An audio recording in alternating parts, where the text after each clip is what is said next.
صاحب اٹھ کھڑے ہوئے جبکہ ثریا بیگم نے مائدہ کو خود میں بیچ لیا جیسے ان کی نظروں سے چھپانا چاہا ہو۔ پلیز آپ بیٹھیے، وہ ادب سے مخاطب ہوئے۔ اصفر صاحب نے انہیں روبرو پہلی بار دیکھ رہے تھے۔ 6 فٹ سے نکلتا قد، اپنے اٹل ارادوں کا پتہ دیتی کھڑی مغرور ستواں ناک، برا برا جسم، چوڑا سینہ، سیاہ روشن آنکھیں، گدمی رنگت، برے برے سرخ ہونٹوں پر سیاہ مونچھیں، یہ یونانی دیوتاؤں سی وجاہت رکھنے والا نوجوان انہیں بظاہر برا نہیں لگا تھا۔ انہیں لگا کہ وہ انہیں اپنی بات سمجھا سکتے ہیں۔ جو آنکھوں میں احترام لیے انہیں ہی دیکھ رہا تھا۔ جو ہونا تھا جیسے ہونا تھا ہو گیا سردار صاحب، مگر ایک منٹ۔ ان کی بات پوری ہونے سے پہلے ہی وہ ہاتھ اٹھا کر بولے تو انہیں خاموش ہونا پڑا۔ مائدہ نے امی کی طرف ہراساں نظروں سے دیکھا تھا۔ آپ کی بات درمیان میں کاٹی، اس کے لیے معذرت چاہتا ہوں، لیکن اگر آپ مجھے صرف شابیر کہیں گے تو مجھے زیادہ خوشی ہوگی بابا سائیں۔ ان کے لہجے میں ادب و احترام کی واضح جھلک تھی۔ نہ جانے کیوں مگر اصفر صاحب اندر سے پرسکون ہونے لگے۔ یقیناً وہ مصلحت کی کوئی نہ کوئی راہ نکالنے میں ضرور کامیاب ہو جائیں گے۔ آئیے ہم بیٹھ کر بات کرتے ہیں۔ مائدہ کو وہ اس وقت بہت بڑے ڈونگی لگ رہے تھے۔ میں چاہتا ہوں کہ رخصتی مائدہ کے BA کرنے کے بعد کی جائے۔ کیا آپ کو اعتراض ہے؟ معاملے کی سنگینی کے پیش انہوں نے لفظوں کا چناؤ بہت سوچ سمجھ کر کیا تھا، ورنہ جتنی منمانی وہ کر چکے تھے کچھ بعید نہ تھا آگے کیا کر جاتے۔ وہ سیدھے سادے شریف انسان تھے، ان سے مقابلہ نہیں کر سکتے تھے۔ BA کرنے میں تو کافی عرصہ درکار ہے، جبکہ اتنا لمبا انتظار۔ خیر آپ کی خواہش کا احترام کرتے ہیں، FA تک رخصتی ملتوی کر سکتا ہوں۔ مائدہ نے پرسکون سانس ہوا میں خارج کیا۔ وہ جلد از جلد یہاں سے نکل جانا چاہتی تھی۔ ٹھیک ہے، اصفر صاحب اٹھ کھڑے ہوئے۔ مائدہ اور ثریا بیگم بھی ان کے ساتھ اٹھ کھڑی ہوئیں۔ اگر آپ کی اجازت ہو تو میں کچھ دیر مائدہ سے بات کر سکتا ہوں؟ وہ خاموشی سے باہر نکل گئے۔ امی پلیز مجھے اپنے ساتھ لے جائیں۔ اس نے بے ساختہ ہاتھ جوڑ دیے، مگر وہ بھی باہر نکل گئی تو وہ ہراساں نظروں سے سردار شاویر کو دیکھنے لگی۔ تم اس سے سردار شاویر ہماری زوجیت میں آ کر کیسا محسوس کر رہی ہیں؟ اب تو ہم دونوں نامحرم نہیں ہیں، میں تمہیں چھونے کا مکمل حق رکھتا ہوں۔ سیاہ آنکھوں میں جذبوں کا ٹھاٹھے مارتا سمندر معجزن تھا۔ مائدہ کو لگا جیسے اس کے ارد گرد کوئی دیوار کھڑی ہو گئی ہو۔ وہ لاکھ چاہے مگر دیوار پھیلانگ نہیں سکتی۔ سیاہ آنکھوں کے بے باک تیوروں کو روکنے کا اب اس کے پاس کوئی جواز نہ تھا۔ وہ مسکراتے ہوئے اس کے قریب آئے اور اسے کندھوں سے تھام لیا۔ اس کا رواں رواں کانپنے لگا، دل کی دھڑکن اتنی تیز ہوئی کہ سینہ چیرتی باہر آنے لگی۔ مجھے اب پورا حق ہے کہ میں تمہیں چھو سکوں، دیکھ سکوں اور سراہ سکوں۔ اب تو تمہیں کوئی اعتراض نہیں ہونا چاہیے۔ انہوں نے دونوں ہاتھوں کے پیالے میں اس کا چہرہ بھر لیا۔ اس کی پیشانی عرق آلود ہو گئی، ہونٹ کب کپانے لگے۔ تم نہیں جانتی مائدہ کہ تم میرے لیے کیا ہو، اور تم کبھی سمجھ بھی نہیں سکو گے۔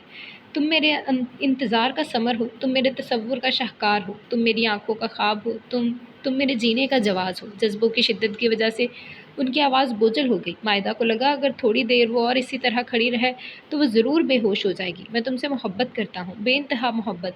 تم مجھے ہر وقت سر تا پا محبت ہی پاؤ گی۔ تم میری ہو چکی ہو، میری دیوانگی کو قرار آ گیا ہے، میرے دل کو سکون مل گیا ہے۔ اس کے عوض اگر تم جان بھی مانگو تو میں ہنس کر دے دوں گا۔ اس نے اپنے دونوں ہاتھ اس کے ہاتھوں پر رکھے اور ان کی گرفت سے اپنا چہرہ آزاد کرنا چاہا۔